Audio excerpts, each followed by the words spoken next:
रहीम अस्सलाम वालेकुम, welcome to my channel. Hope कि आप सब ठीक होंगे और बहुत सारी दुआ आपके लिए और आपकी फैमिली के लिए कि अल्लाह पाक आपको हमेशा खुश रखे, सेहत और सलामती के साथ रहे। मैं हूं राना और आप देख रहे हैं मेरा यूट्यूब चैनल।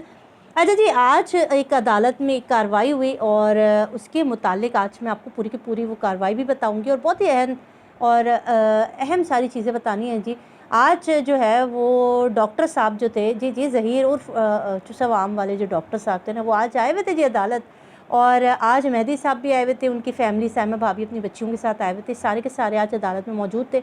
और सबसे जो ताज्जुब खेज़ बात लगी, जो सबसे अहम बात लगी, वो ये थी कि ज़हीर साहब जो थे वो उदास बुलबुल की तरह बिल्कुल जूते भी खूब लश्कारे मार रहे थे जी, खूब साफ़ सुथरे अच्छे से कपड़े पहन के कल्लम कल्ला जो है वो अदालत की हेयरिंग सुनने के लिए जो है वो उस वक्त अदालत में मौजूद थे। बड़ा हैरत का झटका लगा तमाम रिपोर्टर्स को, तमाम वहाँ पे वकला को, क्योंकि ये साहब तो वो हैं जो आजकल अदालत में आ नहीं रहते और ये मौजूद थे जी अदालत के अंदर।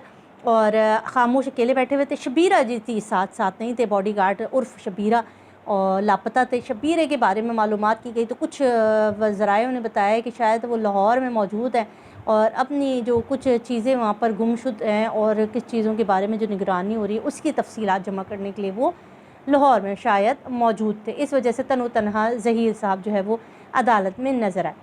अच्छा जी, अदालत की क्या कार्रवाई हुई, किस तरह की हेयरिंग हुई, ये सारी की सारी हम आज आपके साथ इसकी पूरा डिस्कस करेंगे। एक एप्लीकेशन जमा करवाई गई मेहदी काज़मी साहब ने अपनी बच्ची की मुलाकात को लेकर, उसकी समाअत थी और आज जज साहिबा ने इसको सुना और वहाँ पर ज़हीर ने भी फ़ौरन जो है वो एक एप्लीकेशन दायर करा दी कि इस मुलाकात को रोका जाए, ये मुलाकात नहीं होनी चाहिए और उसमें उन्होंने अपने रीज़न लिख दिया। अच्छा जी, अब एक और चीज़ उन्होंने कही कि ये केस जो है वो इसकी जो थाने की हदूद है ना उसके ऊपर बात की गई कि ये थाना यहाँ नहीं लगता, चाइल्ड प्रोटेक्शन वाला काम ये वहाँ नहीं लगता, वो थाना वहाँ नहीं लगता, थानों के हवाले से कि ये जो है इस कोर्ट का हदूद में नहीं लगता केस, ये उस कोर्ट की, उसके ऊपर भी उन्होंने ऑब्जेक्शन लिया। अब यहाँ पे जब दलाइल हुए और जो ज़हीर के वकील साहब थे उनको जब जज साहिबा ने कहा कि आपके जो भी दलाइल हैं वो आप हमें दीजिए ताकि हम सुने और उस पर कार्रवाई करें, तो यहाँ पर उन्होंने जो चीज़ बताई वो ये थी कि बच्ची का मेडिकल ऑलरेडी हो चुका है और मेडिकल के अंदर जो हड्डियों की एज थी वो 17-18 आई है और इसके मुताबिक जो है वो बच्ची माइनर कहीं से भी नहीं है। इस पे जज साहिबा ने जो है वो कहा कि आपने ये पूरी पढ़ के सुनाइए मुझे। उन्होंने कहा आप ये बताएं कि पूरा जो होल मेडिकल हुआ उसका जो नतीजा आया आप हमें वो बताइए, ये मत कहिए कि इसका ये हुआ, उस डॉक्टर ने किया, इस डॉक्टर ने किया। जो तमाम 10 के 10 रुकनी डॉक्टर्स थे उन्होंने जो रिपोर्ट बनाई आप हमको कुल टोटल वो बता दीजिए। ये तो इनकी शुरू से कार्रवाई थी।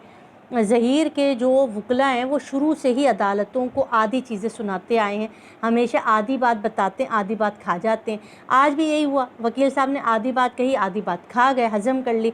जज साहिबा ने बड़े गुस्से के साथ ही जो है ना उनको टोका और उनसे कहा कि आप पूरा का पूरा बताएं कि होल डॉक्टर ने जो कहा है वो बताइए। तो उस पर फिर ज़ाहिर सी बात उन्होंने कहा कि बच्ची की एज 15 से 14-15 के दरमियान आई है।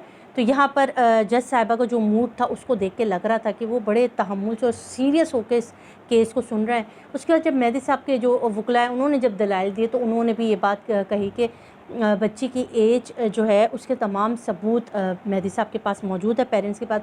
बच्ची के लाहौर जाने से पहले का जो पासपोर्ट था, NIC था, बे फॉर्म था, बर्थ सर्टिफिकेट था, ये सब के सब नादरा के वेरीफाई हैं और ये सब के सब मौजूद हैं। तो यहाँ पर बच्ची की एज का तयन करना और मेडिकल रिपोर्ट भी हमने साथ में अटैच किए। बड़ा वो है कि अब माइनर बच्ची को माँ बाप से मिलने की इजाज़त होनी चाहिए, बच्ची को माँ बाप के तहफ़्फ़ुज़ में दिया जाना चाहिए। ये सारी कार्रवाई हुई और जो आज का माहौल था अदालत का वो बड़ा खुशाइन था और बहुत सारे रिपोर्टर और बहुत सारे वहाँ पे जो अदालत की कार्रवाई सुन रहे थे उन्होंने एक बात महसूस की, वो ये थी कि इस केस के समाअत के दौरान ये बात साफ़ तौर पे देखी जा रही थी कि शायद अदालत आज मेहदी साहब के हक़ में जो है फ़ैसला दे दें। JM कुरैशी साहब ने बहुत सारी चीज़ों के अंदर जो है वो चीज़ें छुपाने की कोशिश की, अदालत के अंदर बहुत सारी चीज़ों को उस तरह से नहीं दिखाया। और अब यहाँ पर जब अदालत की समाअत जो है वो ख़त्म हुई तो उधर जो है वो जो नतीजा आया वो ये था कि उन्होंने कहा कि हम अगली समाअत दे रहे हैं, अगली तारीख़ दे रहे हैं और इसको दोबारा सुनेंगे क्योंकि अभी जो आज की दलाइल और आज की जो बात हुई कंप्लीट नहीं हुई, तो हम इंशाल्लाह नेक्स्ट हेयरिंग पर ये सारे मामलात सुनेंगे। اچھا کیس کے ساتھ کیا ہو رہا ہے، کیس میں ہمیشہ یہی ہو رہا ہے کہ جب بھی کوئی اچھی چیز ہونے لگتی ہے، جب بھی کوئی اپلیکیشن مہدی صاحب کی طرف سے جمع کرائی جاتی ہے تو فوراً ظہیر کی طرف سے اس کے اوپر ایک اپلیکیشن ساتھ اٹیچ کر کے دے دی جاتی ہے.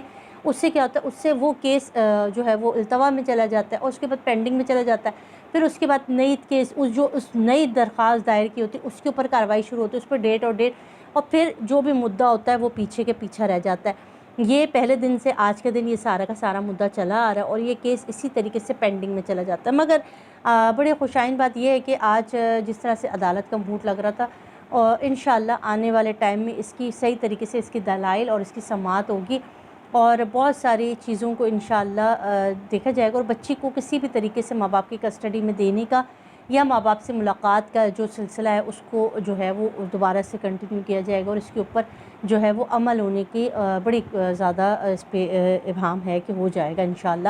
دعا ہے، اور آگے دیکھتے ہیں یہ ظہیر اور شبیرہ اور نورہ بی بی کہاں تک جو ہے اس کیس کے اندر پیچیدگیاں ڈالیں گے، کس حد تک جو ہے وہ عدالت کو گمراہ کریں گے. یہ سارا کچھ معاملات چلتے رہیں گے. بس چھوٹی سی ویڈیو تھی اور آج کی جو بھی اپڈیٹ تھی وہ میں نے آپ کے ساتھ شیئر کر دی. اپنا خیال رکھیے گا، دعا میں یاد رکھیے گا. اللہ حافظ.